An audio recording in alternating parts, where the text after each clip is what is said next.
Another tall order here playing Edmonton Impact.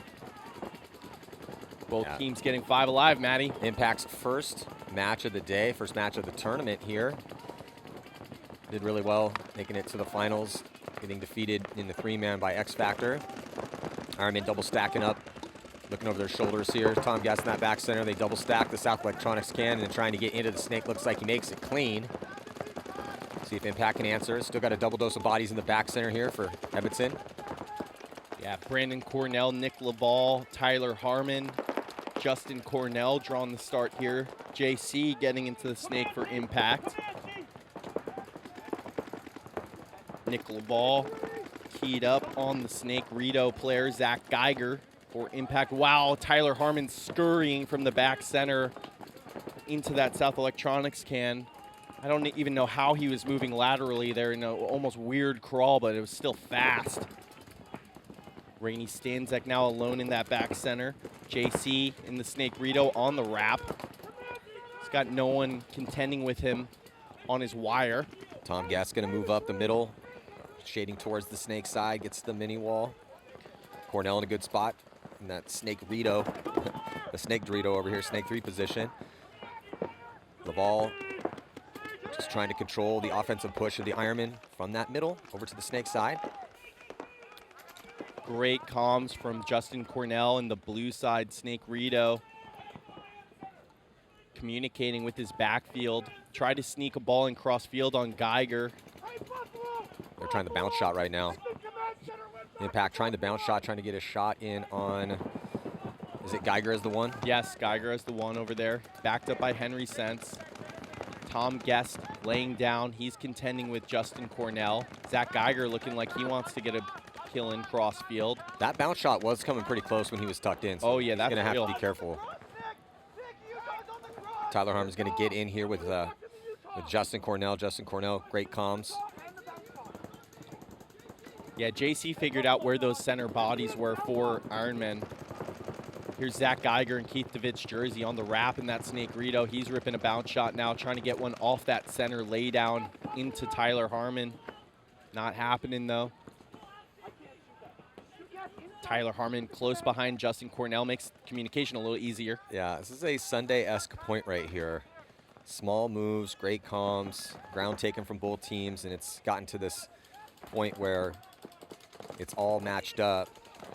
Yeah, we're just seeing that, like, moving past that snake Rito is a really kind of treacherous situation because you go into that wedge and you don't have a free kill available to you, but then you're much more exposed, right? So then you end up hanging out in this snake Rito, not wanting to force it forward because you got to know what you're going for when you're going forward if you're going to incur more risk.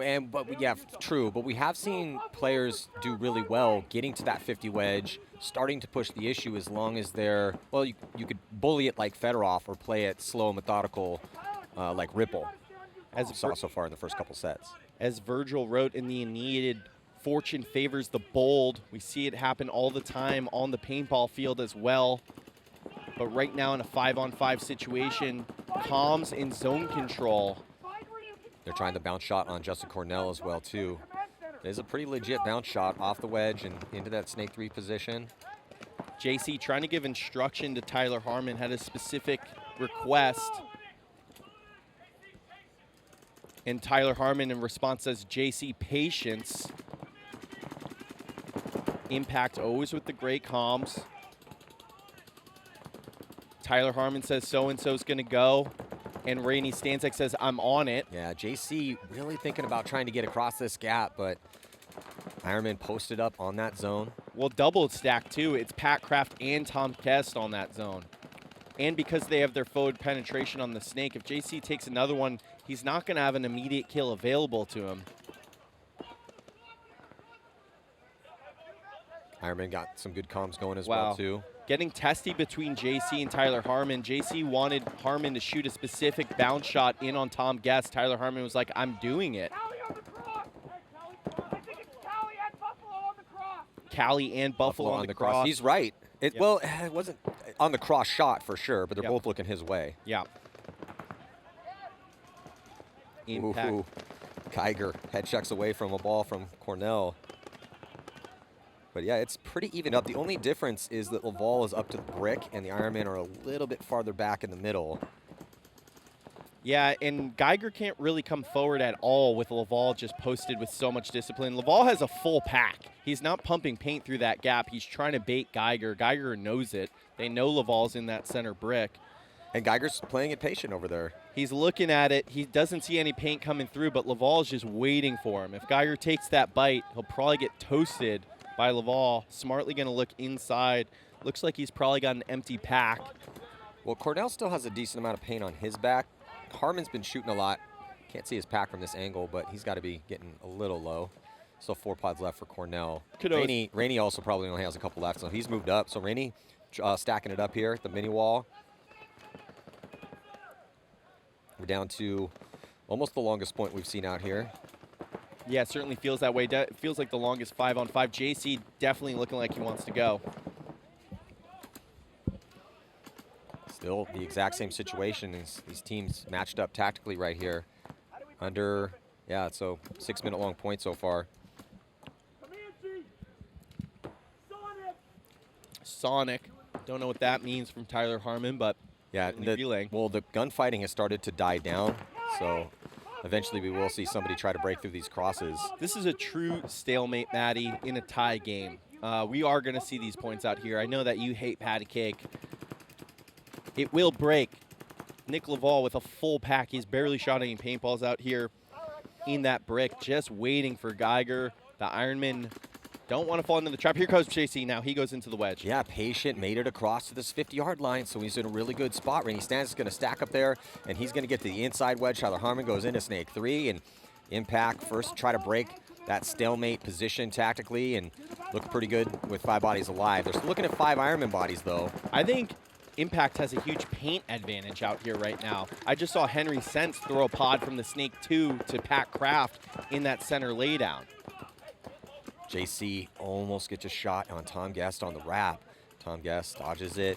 JC thinking about trying to get across. Has to be worried about Geiger, though. It's a pretty big gap, and Geiger is looking that way, but Geiger's gun is currently not on the lane. He's loading. This would be a time for him to go. JC could make it across. No, Geiger's back up on that zone now. Now, JC couldn't see that, though, because it's blocked out from that Hertz tower and that inside brick. Yeah, and it's tough. It is a coast-to-coast. Here comes Laval taking another bite forward. He might be able to shoot Geiger if he wraps on the inside. He is starting to wrap inside, so Geiger has to keep that loader tight. JC ripping a bounce shot, trying to sneak one in on Henry Sense in the Snake 2. Now gets on the wrap, battling with Geiger across field. JC still with two pods left. No, one of them opened it up. I think he's down to 1 pod. And that's always a misleading pod that you're carrying on your back that's empty. You think that you have 2. Rainey out of paint. Down to whatever's left in his hopper. Tyler's got to be getting low, too. Tyler's got nothing on his back, Maddie. JC asking Harmon to shoot a bounce shot, but Tyler has to say, I don't have the paint for that anymore. We're past the point of ripping bounce shots. It's still 5-on-5, Maddie. We're down to 6 minutes and 30 seconds left out here. Yeah, this is, I mean, it's going to pop off here relatively soon, but as far as who has the ball, meaning who should be making the move, it's kind of tough because JC, the lane is being watched by Geiger. How much paint Geiger has, not exactly sure. But JC's trying to get himself in by putting Geiger in. Oh, but first body to drop is Rainey Stanzak on the fill out to the Dorito side for Impact. So now 5-on-4 for the Ironmen. JC said I'm down to like 1 ball, or what, down to 1 pod.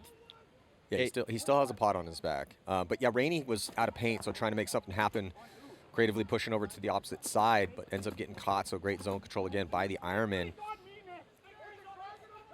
Yeah, Snake 3 is definitely on JC. He's right. Yeah, it is coast to coast. You know, it's not an easy thing to stay on all day in a pump. It JC definitely looks like he wants to make that move. Nick Laval just staying hidden, setting the trap for Geiger, but Geiger's just too concerned about JC to think about making a move forward. Down to 5 minutes and 30 seconds left. We're still in the first point of this match. Yeah, Kyle's been just so dedicated on trying to watch. There's no one left over there, though. The closest body is Nick Laval, and then Brandon Cornell. Ooh, JC living on the edge here in a gunfight. Yeah, Tyler Harmon, nothing to shoot at over here. Nicolau playing so tight. Kraft and Tom Guest have been in the middle all day. JC definitely looking like, there he goes. JC gets across. So Geiger dropped the zone. Snake 2 wasn't shooting that way either. And then now JC's in a good position. Tyler Harmon's going to be able to follow him up. But JC trying to shoot underneath the bunker to get a shot in on Kyle Nicolau, but doesn't have a shot from there. No, he's not going to have anything on Nicolau. Nicolau hasn't looked this way once all game, and he's playing super tight in there. So JC can stay looking that way, but the kill is not going to present itself unless Nicolau does something crazy. 10.5 minute long point. Tyler just told JC he's out of paint. 4 on 5. Neither of them have a pod. I'm pretty sure Nick Laval probably still has 10 on his back because he's been so patient on that zone. Yeah, Nick Laval's got a full pack essentially. Ooh, JC and Zach Geiger gunning. Oh, Henry Sench just died though. So now it's a 4 on 4. But they shoot traded Nick with Laval. Yeah, he traded with Laval, so they still have outside containment on that on that top side. Tom Guess is going to take the walk. It's a 3 on 3 situation. JC might have shot that inside body. He did. He gets the shot in on Pat Kraft Jr. 3 on 1 for Impact. Impact has found the way here. Still Kyle Nicolau to work through in this long marathon point.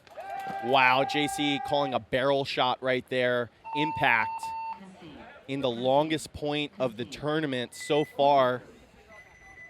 Tyler Harmon and Justin Cornell, so coordinated, having just conversations and working together.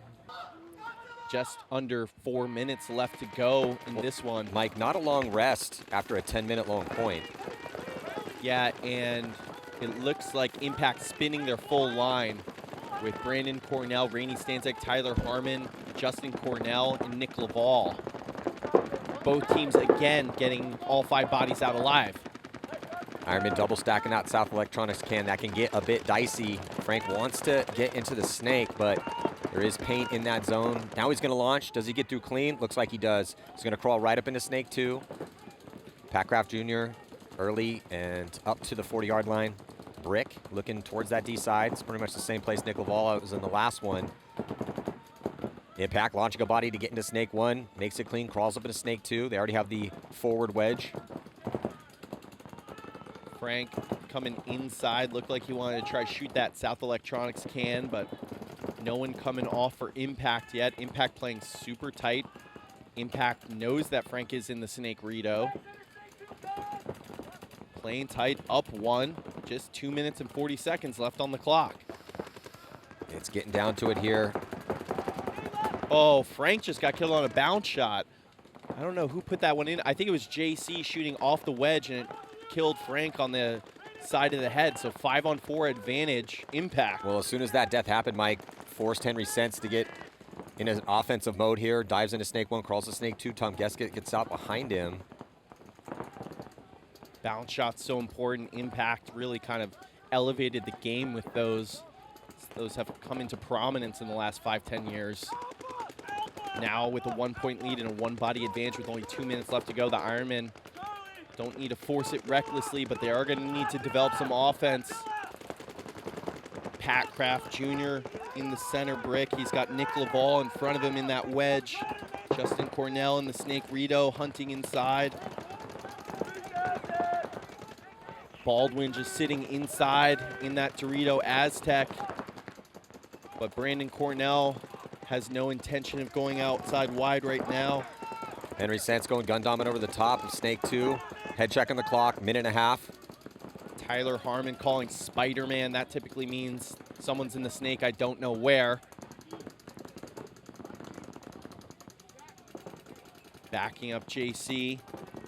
Impact doesn't have to do anything here. 5 on 4, up a point with just a minute left to go. Henry Sense now taking a bite forward into the snake Rito. He understands the situation. He looks like he wants to take another bite. Yeah, they got to try to make something happen. Needs to start now, so it does. As Henry Sense makes his move to the 50, makes it through clean.